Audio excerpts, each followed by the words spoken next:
Bueno, ¿qué dicen? ¿Cómo están? Bueno, hoy en esta clase vamos a seguir trabajando con este periodo inicial de conformación del sistema de educación física argentino, este periodo que podemos decir que abarca desde el año 1884, año en que se sanciona la ley 1420, la primera ley nacional de educación, y hasta el año 1840 más o menos. Durante este periodo que lo analizamos en la clase anterior con un texto de Jaroslawski, esta vez lo vamos a volver a analizar, pero con otro ángulo de enfoque, con el mismo autor, con Jaroslawski, en donde en el texto anterior enfatizó esta tensión, sobre todo puso la luz ahí en la tensión entre esta mirada militarista y la mirada de Romero Brest, y en este caso vamos a tratar de establecer una mirada de género, tratando de ser coherentes con toda la trayectoria de la Cursada, en la que hemos intentado de alguna manera poner la mirada siempre en las cuestiones de género, en las relaciones en las cuales se colocaba la mujer en las distintas culturas y en las distintas sociedades. Y bueno, pretendemos seguir estableciendo ese análisis, y Pablo Jaragroski es quien más ha analizado la educación física desde esta perspectiva de género. Para ello vamos a utilizar un libro que es una compilación de textos de un libro que se llama Historia de la Educación Física y sus instituciones. Es un libro que ha compilado un profesor llamado Rodolfo Rosengrad. Y antes de internarnos en el texto que vamos a trabajar hoy, me gustaría leerle una parte del prólogo de este libro, que está escrito por Rodolfo, que a mí me parece interesantísimo como para bosquejar lo que entendemos por la historia y particularmente por la historia de la educación física. Dice así: la historia es memoria, es la construcción del relato de lo que somos, apoderarnos de la palabra para entender, para explicar a los otros, para dirigir los procesos. Hacer historia es construir el actor colectivo, portador de un espíritu crítico que le permita utilizar la memoria. La memoria nos lleva a recordar a quienes han sido víctimas del derrotero histórico en nuestro país. No podemos dejar de reconocer a la juventud como la víctima siempre. Es la fuente de los peligros porque expresa lo nuevo, el espíritu de entrega y la voluntad de transformar. Queremos invocar el recuerdo y la memoria por los jóvenes desaparecidos y perseguidos durante la dictadura militar, de los cuales algunos de nosotros somos sobrevivientes. En particular, de los profesores estudiantes de educación física de esa época, de los deportistas y de todos los que soñaron que un mundo diferente es posible. Bueno, aquí me parece que es interesante pensar esta idea de, en la medida que somos conscientes de los caminos transitados, de los periodos históricos, de los discursos, de las relaciones de poder que se han establecido en el campo de la educación física, nos permite pensarnos hoy y pensarnos en función del futuro, de qué es lo que queremos potenciar en este campo y qué es lo que queremos definitivamente olvidar.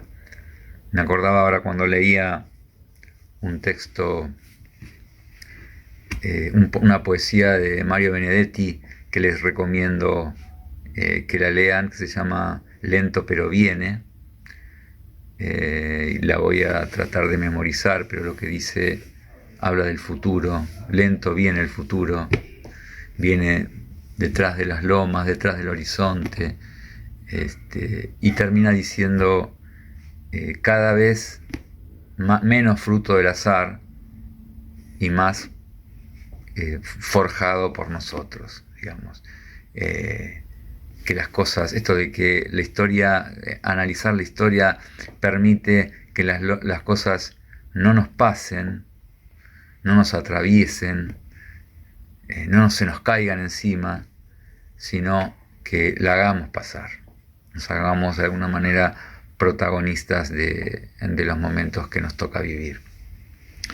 Bueno, dicho esto, empezamos con este texto de Jablonski que se llama Currículum y Educación Física Escolar. Entre paréntesis dice año 1884-1940, y el título ya es bien sugerente, dice Educando a los cuerpos y ejercitando los sentidos de la diferencia sexual. Siempre es interesante pensar que todo lo que son los discursos pedagógicos, como también los sistemas educativos modernos, no han sido ajenos a la construcción de cierto tipo de masculinidad y feminidad. Y pensar esto en términos de construcción, no de esencias o de naturalezas incorruptibles, nos permite esto, no terminar en naturalizaciones o determinaciones biológicas, sino que en la dimensión de la humana social, como hemos analizado con Vygotsky, todo es fruto de una construcción cultural e histórica, incluso la sexualidad, incluso las cuestiones que tienen que ver con el género. Lo que generalmente suele establecerse como algo que es natural o determinado biológicamente, no deja de ser una categorización cultural simbólica en donde hay mucho de relaciones de poder, mucho de relaciones de dominación, mucho de arbitrariedades y de jerarquizaciones. Quien tiene en un campo, tiene la hegemonía, tiene el dominio sobre el discurso pedagógico, en este caso, en este campo, establece cuáles son los parámetros que deben referenciarse como verdaderos, que deben reflexionarse como normales, y cuáles son los que deben ser de alguna manera olvidados, obturados, anulados. Es decir, toda posibilidad que nos demos de historizar nos va a permitir desnaturalizar y desencializar. Creo que lo he dicho suficientes veces como para que les quede claro la importancia que le doy, ¿no es cierto? Y una de las maneras que en el ámbito educativo, a través de las cuales se imponen ciertas concepciones de lo masculino, ciertas concepciones de lo femenino, es el currículum, ¿no? El currículum es una palabra dentro del campo de la pedagogía bien fuerte, ¿no? Porque son aquellos, de alguna manera, aquellos bienes culturales que la sociedad y la cultura considera que deben ser transmitidos y reproducidos en el ámbito de la educación, ¿sí? La palabra currículum es una vieja palabra que viene del latín. El currículum era algo así como una pista de carrera, donde se corrían las carreras de carros.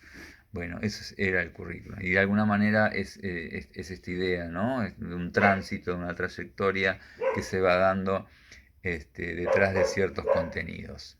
Perdonen el perro, pero bueno, son esas cuestiones que tienen que ver las clases virtuales.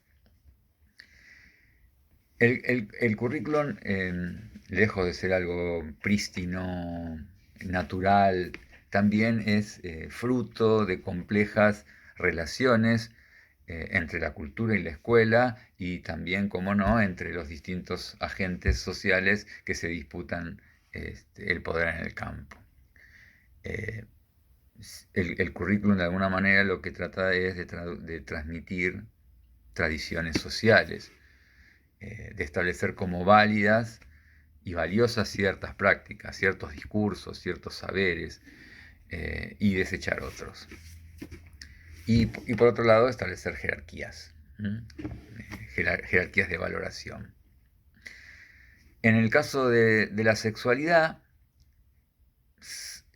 sirve y ha servido el campo del currículum educativo en general, y muy especialmente, o por lo menos muy fuertemente, en el caso de la educación física. las condiciones de lo que es femenino y lo que es masculino, lo que debe hacer un hombre y lo que debe hacer una mujer, ha tenido en el campo de la educación física un lugar preponderante, ¿no? Recordemos siempre esto que tanto nos ha dejado transmitido Foucault en cuanto a cómo las subjetividades se construyen a partir de un contexto cultural que va generando ciertas prácticas, ciertos discursos que van construyendo sujetos. Así como construyen sujetos, construyen masculinidades y feminidades, ¿no es cierto?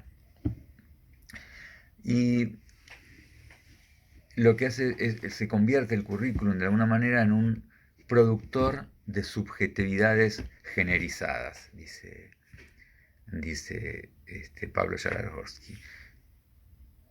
Establece como verdades absolutas el binarismo dicotómico de mujer y hombre con naturalezas absolutamente opuestas, separadas, y a la vez que se hace esta suerte de binarización, de división, se establecen jerarquías, en donde claramente el régimen patriarcal establece, ya siguiendo a los romanos con el pater familia, establece esta clara predominio de lo masculino.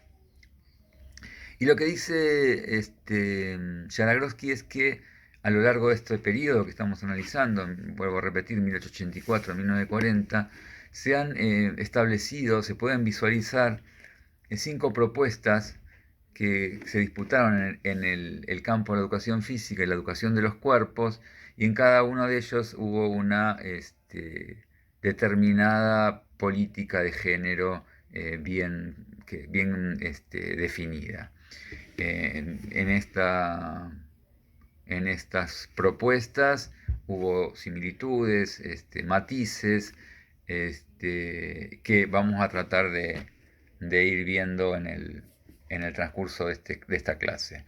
Por un lado, como hemos visto, la gimnasia militar, que todo el periodo del siglo XIX había sido preponderante, ¿no? Hasta el 1900, en donde Romero Brés, con su instituto y con sus cursos y con su sistema de educación física, logra imponer su discurso y sus prácticas. Hasta ese momento la gimnasia militar tenía un valor preponderante. No olvidemos cuando leímos en el artículo 6 de la ley 1420 aparece la gimnástica, y dentro de la educación física de varones ya aparece esta idea de evoluciones militares, y en las niñas otro tipo de asignaturas y materias más referidas a las labores, a las tareas domésticas, estableciendo ya ahí una fuerte división. Entonces la gimnasia militar, el escautismo, es sobre todo muy fuerte en la segunda década del siglo XX, a partir del año 1909, que pasa algo significativo en Argentina para que eso suceda. Escautismo que todavía hoy se puede ver en nuestro país. La educación física de los educadores de Don Bosco, una suerte de escautismo cristiano, que vamos a ver también sus matices. El sistema argentino de educación física, liderado por Romero Brés, donde sobre todo con hegemonía en estas 3 primeras décadas del siglo XX, y después la llamada gimnasia metodizada, que es elaborada por los militares cuando los militares vuelven a destituir al sistema de educación física argentino y jubilar a Romero Brés, y junto con el gobierno de facto de Uriburu generan una radical militarización de la educación física durante todo ese periodo. Estas diferentes enfoques, estas diferentes pedagogías se constituyeron como constructores de masculinidad y feminidad, a través, como dijimos, de prácticas, de discursos, de saberes, quiero decir, a través de distintas prácticas, a través de una gradación de esfuerzos. ¿Quién podía esforzarse? ¿Qué tipo de ejercicios podía hacer cada uno o cada una? ¿Qué prescripciones había y proscripciones determinadas, según fuera el género al cual se estaba asignando? ¿Cuáles eran las capacidades físicas que debían ser estimuladas en uno u otro caso? ¿Cuáles los contenidos? ¿Cuáles las partes del cuerpo que debían priorizarse en uno u en otro? Y todo también un discurso pegado a eso, un discurso moral diferenciando, ¿no? Claramente los valores que tenían que ver con lo femenino y lo masculino. Y esta idea de naturalización. O sea, esto no, la división dicotómica binaria no es puesta en discusión. Es algo como que está por los tiempos de los tiempos como parte de la biología. Hay una filósofa contemporánea que a mí me gusta citar, que se llama Judith Butler, que es una de las precursoras o iniciadoras de lo que se llama la doctrina queer, que tiene un concepto interesante que es el concepto de quiasmo. ¿Qué es lo que dice Butler, que a mí me resulta interesante? Como dice que el lenguaje, el discurso, es performativo de los géneros, es performativo de los cuerpos, ¿sí? No hay un cuerpo que está material que está por fuera de esas prácticas discursivas, ¿sí? Frente a esta mirada de la educación física tradicional, biologicista, que establecía esta separación cuerpo y mente, cuerpo y alma, esta nefasta, yo digo, separación, ha habido también una corriente que tendió a pensar al cuerpo también como construcción del lenguaje, como si el lenguaje construyera un cuerpo o una materialidad que no tiene existencia. Frente a eso me parece más interesante pensarlo como lo piensa Butler, que hablar de quiasmo quiere decir que son dos elementos que se entrecruzan, que se coimplican, ¿sí? Se exceden, pero a la vez se necesitan. Hay como un juego dialéctico de permanente tensión entre lo corporal y lo simbólico, que nunca termina de cerrarse, pero que siempre está en constante interacción. Es decir, así como no hay materialidad, podríamos decir, sin lenguaje, sin un lenguaje performativo, o sea, quiero decir, detrás del cuerpo de una mujer hay toda una serie de discursos y prácticas que han formateado ese cuerpo mujer, ¿sí? No es un cuerpo virgen ahí, material, que está ahí en el universo, sino que ya de por sí nosotros accedemos a ese cuerpo femenino o masculino o lo que fuera a través de determinados símbolos, determinada performatividad lingüística. Pero por otro lado, no hay un lenguaje sin cierta materialidad de base, ¿sí? Hay un cuerpo allí que es carne, a la cual el lenguaje viene a formatear. Esperemos que haya sido más o menos claro un tema que es bien complejo, pero que es bien interesante porque me parece que una de las tareas que tenemos es la de romper con esta tradición dualista que nos viene desde la época, desde la modernidad, desde la iglesia, cuando nos decía que el cuerpo era prisión del alma, hasta luego la modernidad cartesiana, donde estableció la división de la mente y el cuerpo, la res cogitans y la res extensa de manera radical, como dos universos absolutamente diferentes. Pensar el quiasmo permite romper con esa dualidad.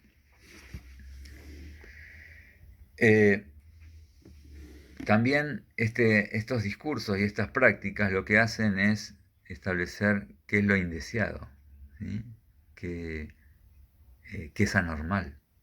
¿Sí? Yo establezco, esto es un hombre, esto es una mujer, todo lo que se desvíe en sus discursos, en sus maneras, en sus prácticas, de eso que ha sido jerarquizado como normal, es mal visto, ya sea desde el punto de vista moral, ya sea desde el punto de vista de una patologización psicológica u orgánica. ¿Sí?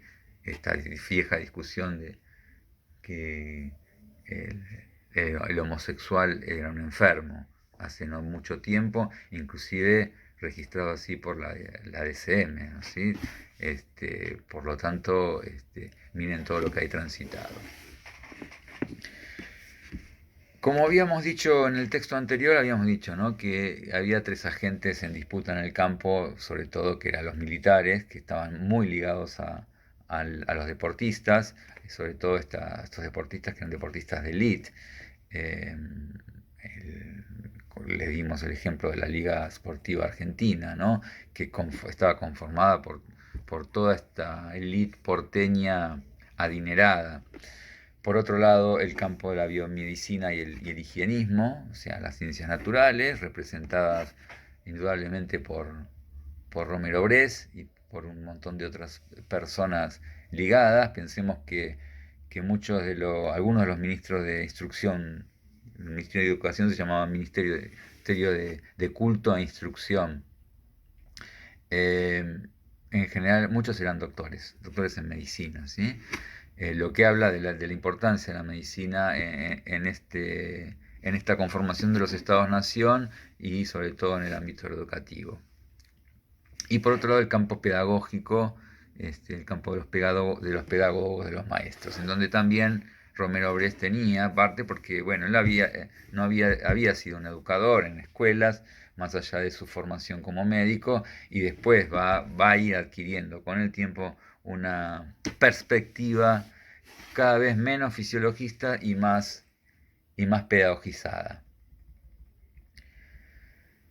Se puede ver en el dispositivo cómo van apareciendo disciplinas fuertemente prescriptoras, quiere decir que prescriben, quiere decir que determinan, son performativas, del armado y la distinción de lo femenino y lo masculino. Es decir, hay ciertas asignaturas que aparecen tanto en el nivel primario como en el nivel secundario, en donde ves, por ejemplo, que a las mujeres tienen asignaturas que son labores, economía doméstica, puericultura, materias que no eran para los hombres. Y asimismo, los ejercicios militares eran prescripciones para los varones.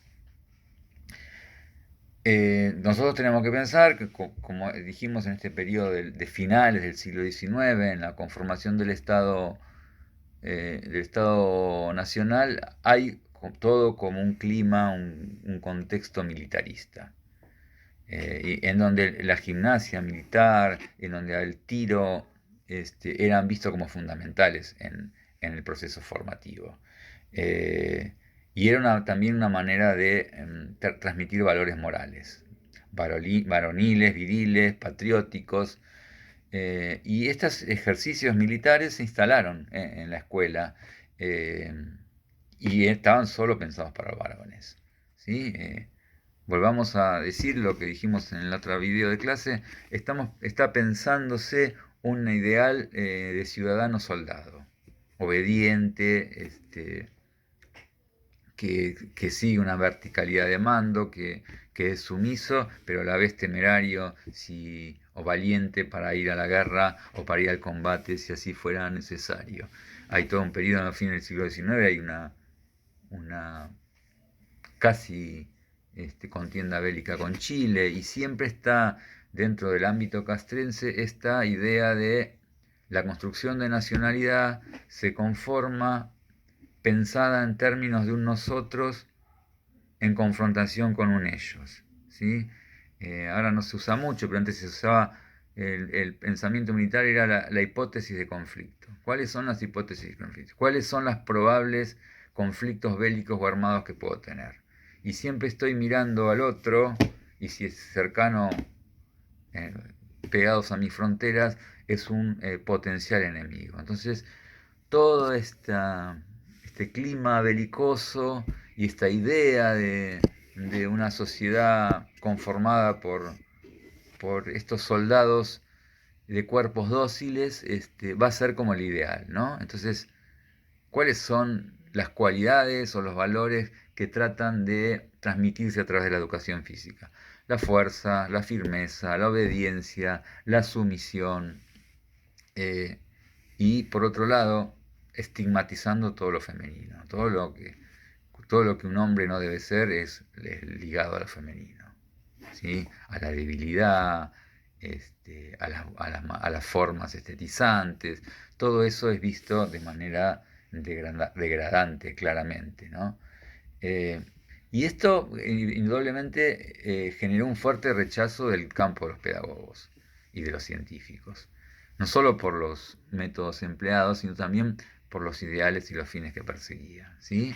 Eh, el médico, el pedagogo Romero Brest como representante, claramente estaba pensando en otra sociedad, en una sociedad democrática, en donde los valores de la masculinidad no tenían que ver con una persona belicosa, todo lo contrario, un ciudadano pacífico, un ciudadano racional, un ciudadano democrático, un ciudadano protagonista de la política, de la conformación civil, pero no visto como un soldado, sino como, ya le digo, una mirada mucho más humanista. Entonces,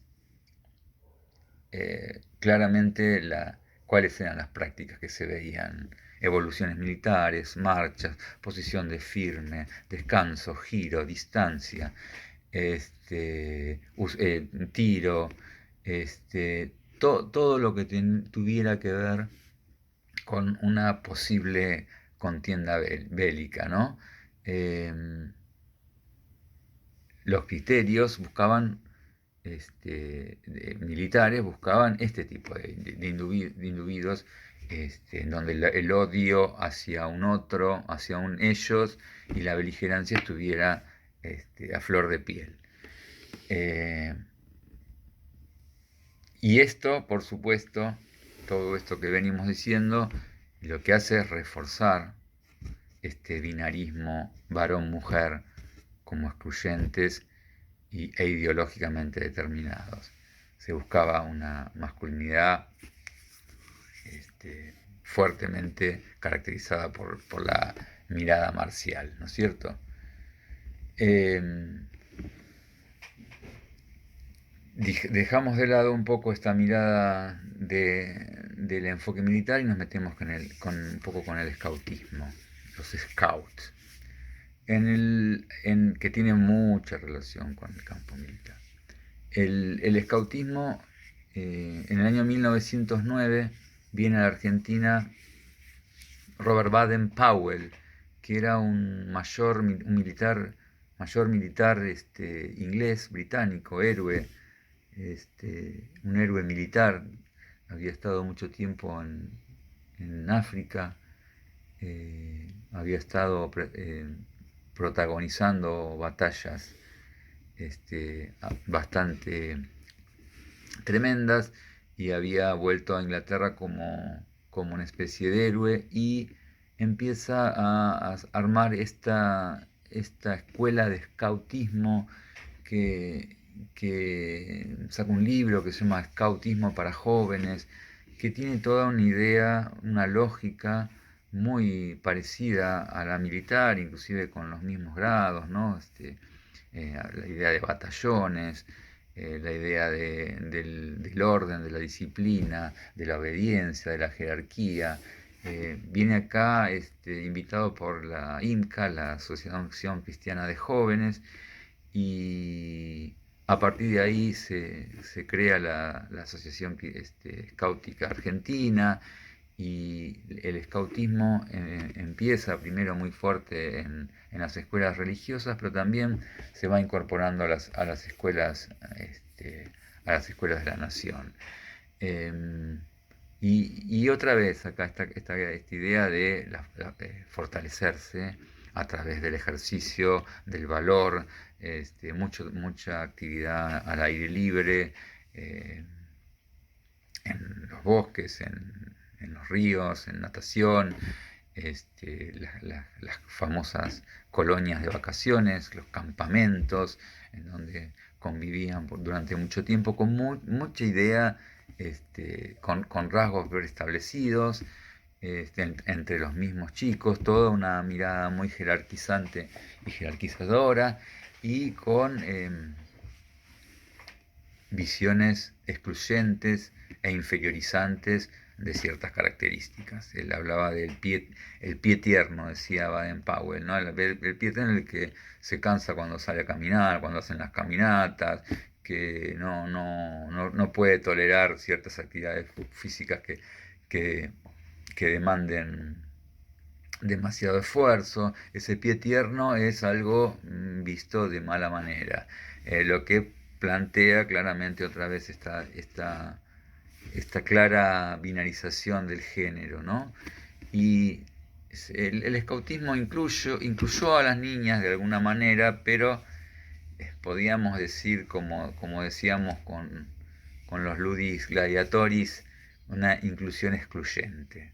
O sea, una inclusión que les hacía hacer tareas como hacer un botiquín, cómo tender una mesa, todas actividades que reforzaran esta característica de la mujer que debía ser netamente diferente al mundo de lo masculino.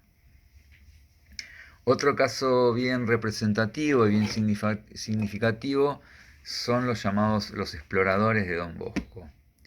Lo que es la escuela salesiana, las escuelas salesianas, que es una orden católica bien importante acá en Argentina, sobre todo en la zona sur y en la Patagonia, que tuvo mucho predicamento, muchos colegios en esa zona, pero acá en la capital también,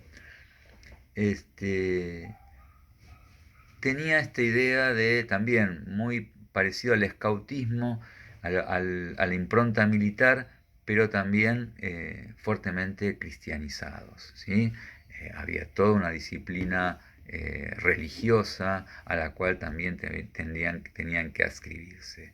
La idea era conformar eh, soldados de Dios, decían, ¿no? Esa misma rigidez marcial, pero también muy referida al mundo de lo religioso, con mucho temor a la culpa y al pecado, como esta visualización del cuerpo como lugar del pecado, la idea de la castidad, del matrimonio, de denostar todo lo que fuera homosexualidad o pensamientos impuros, o denostando la masturbación.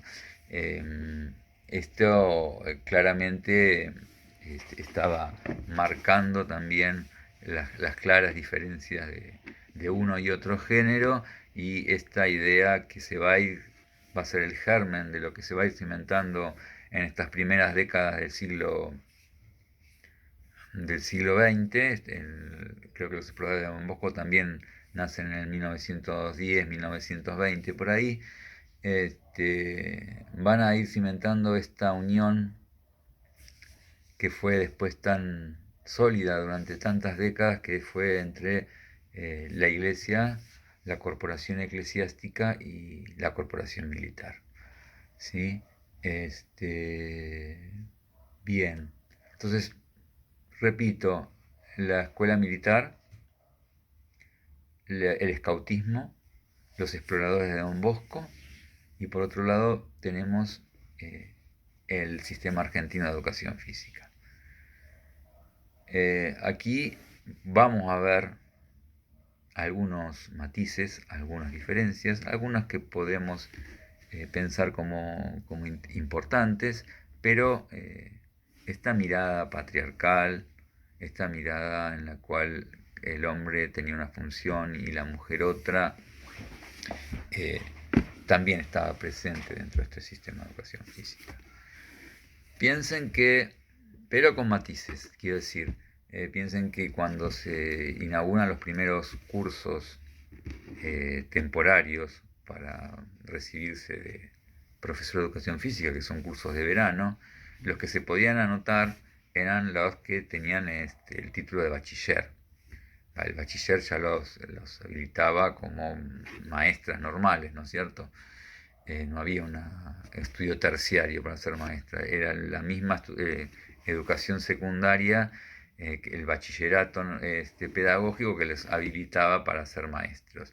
Y después podían hacer estos cursos de verano que los habilitaban para trabajar en la educación física.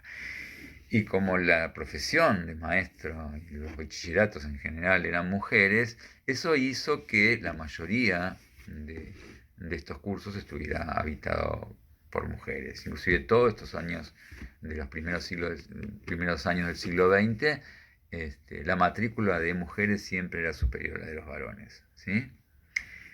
Y esto, de alguna manera, dice Jablonski, logró que con el tiempo esas profesoras, si bien no podemos catalogarlas de feministas, hicieron algunos cambios, empoderaron de alguna manera a la mujer y generaron algunas condiciones un poquito más confrontativas con esta división tan tajante.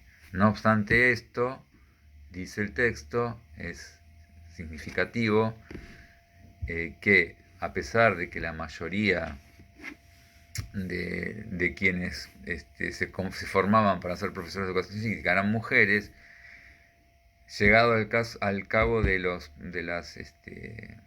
nombramientos dirigenciales, o sea, inspectores, ministros, consejos escolares, todo lo que tenía que ver una función más de más alto rango, dirigencial, la mujer ni aparecía, eran todos hombres, los inspectores eran todos hombres, los ministros eran todos hombres, todos los funcionarios de alto rango eran todos, en el campo de la educación física y de la educación en general, eran todos hombres.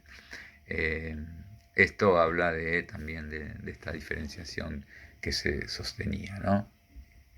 Ahora bien, Romero Brest, desde su predicamento científico, como médico, fisiológico, sostenía esta dicotomía masculino-femenino desde posicionamientos, desde argumentos fisiológicos y científicos.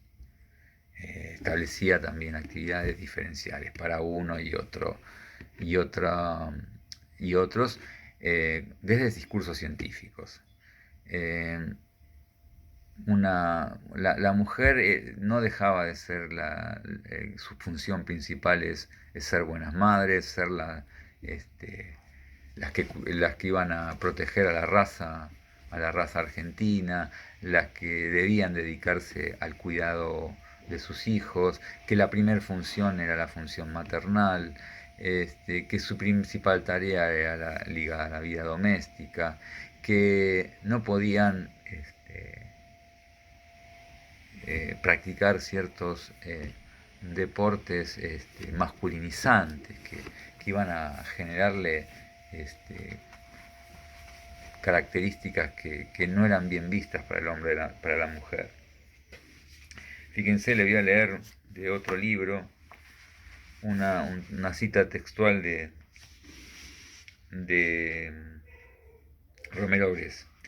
Dice así: el adolescente, tanto como la joven, encontrará el aprendizaje de estos deportes los mejores agentes de coordinación de sus gestos, es decir, los medios de desarrollar la precisión, la elasticidad, la velocidad y la elegancia.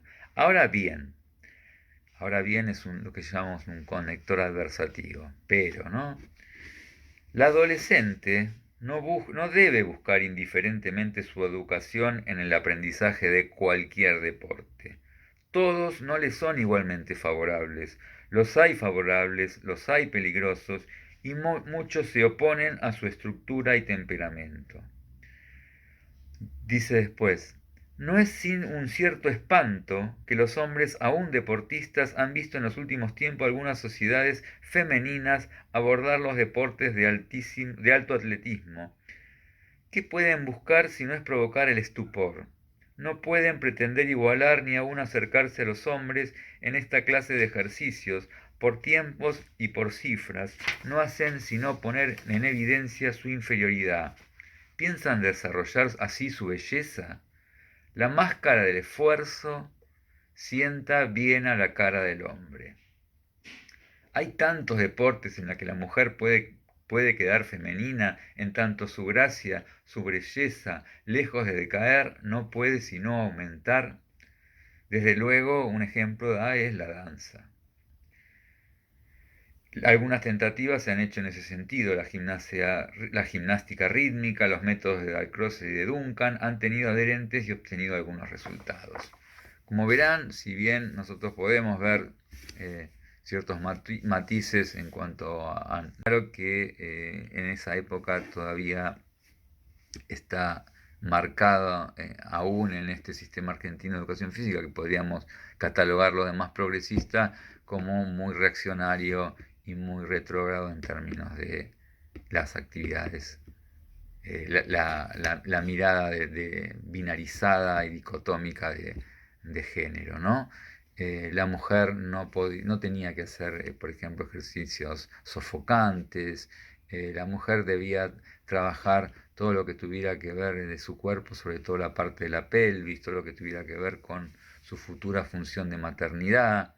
La mujer debía trabajar la parte que tuviera que ver con la flexibilidad, con la elongación, con lo estetizante, con lo rítmico, pero de ninguna manera con algo que tuviera que ver con la fuerza o con algo que se pareciera algo a la virilidad, ¿no es cierto? Y al revés lo mismo. Todo lo que tuviera que ver con esas condiciones de la mujer eran mal vistas en el caso del hombre. Pero, como dijimos antes, promovió otro tipo de masculinidad diferente a las perspectivas militares, ¿no? Este varón belicoso es reemplazado de alguna manera por el ciudadano pacífica y controlado, ¿no es cierto? Por último, como dijimos antes, en los años 30, en el año 31, en el año 30 dijimos Uriburu, golpe de Estado, década infame, Uriburu declarado fascista, el militarismo y la corporación eclesiástica toman un poder muy grande en la nación y la educación física no queda exenta a eso para nada. Es obligado a renunciar al Instituto Romero Brés. En el año 38 se deroga el sistema argentino de educación física y todos los profesores militares ingresan en el ámbito de las escuelas. Y la militarización de la educación física es radical. Las diferencias entre el hombre y la mujer se radicalizan, se hacen más extremas. Las prácticas militares se extreman en el campo de la educación física. Está el caso de la provincia de Buenos Aires, es muy emblemático porque el doctor Fresco, que es el gobernador, un reconocido fascista, admirador de Mussolini, establece una radical reforma educativa en donde pone a la educación física en un plano de muchísima importancia, y constantemente aparece esta lógica militar en la preparación, estas grandes concentraciones de pibes en formaciones, en marchas, en manifestaciones. Se crean mucho se extiende el tema de las colonias de vacaciones, los CEF, los centros de educación física, que van por fuera del sistema educativo, pero que nuclean mucha gente y muchas de estas actividades, en la cual el hombre pasa a ser claramente un soldado que debe seguir fielmente esta lógica militar. la creación de la Dirección General de Deportes, primero la Dirección General de Escuelas, después acentúan esta radical militarización de la educación física y esta enorme diferenciación de lo masculino y lo femenino. Fíjense, un personaje dice: la clave de la propuesta corporal generizada de los 30 fue que la tradicional militarización de la educación física no solo incluyó a los varones, sino también a las mujeres. A diferencia de lo que ocurrió a fines del siglo XIX y principios del XX, ciertos ejercicios militares fueron permitidos para las mujeres. Por supuesto que el universo moral, el universo cinético y los fines, como se ha visto, fueron distintos, siendo los del varón los más valorados. Pero esta propuesta incorporó a las mujeres para ciertas prácticas que hasta ese entonces estaban prohibidas. Por ejemplo, el tiro fue obligatorio para los alumnos varones de sexto grado, en tanto que para las niñas el tiro fue optativo para el mismo curso. Si bien para las niñas fue opcional, esta prescripción marcó un cambio en el escenario generalizado.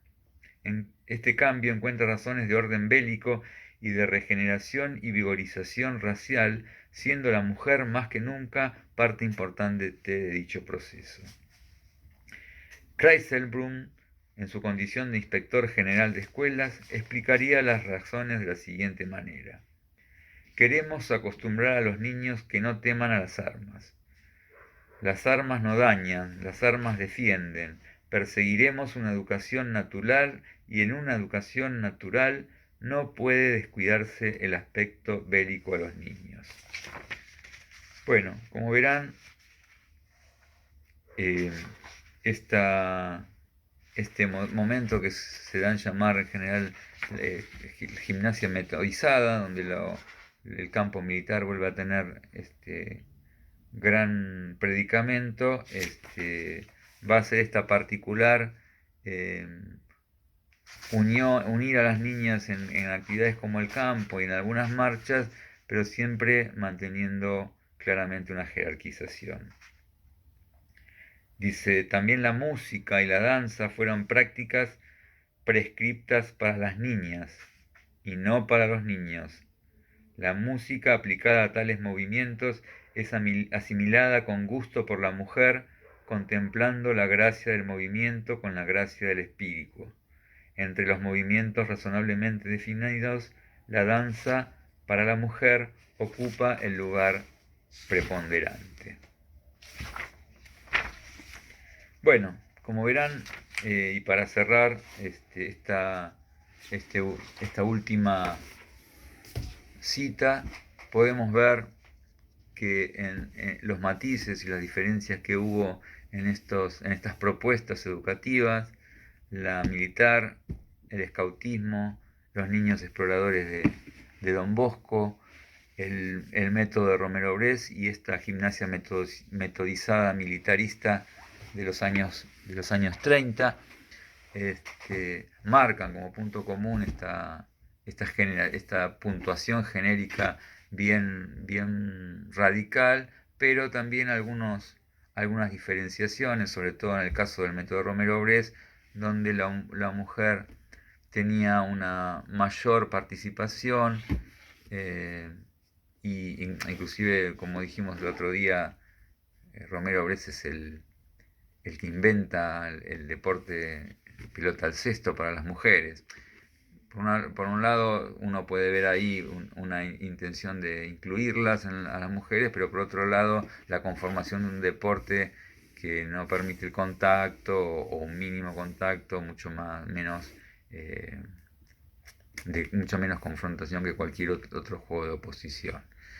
Y por otro lado, el hecho de que hayan ingresado al instituto muchas mujeres generó con el tiempo un empoderamiento, como dijimos, y una mayor participación de lo femenino en el campo de la educación física. Bueno, espero haya más o menos quedado claro y seguimos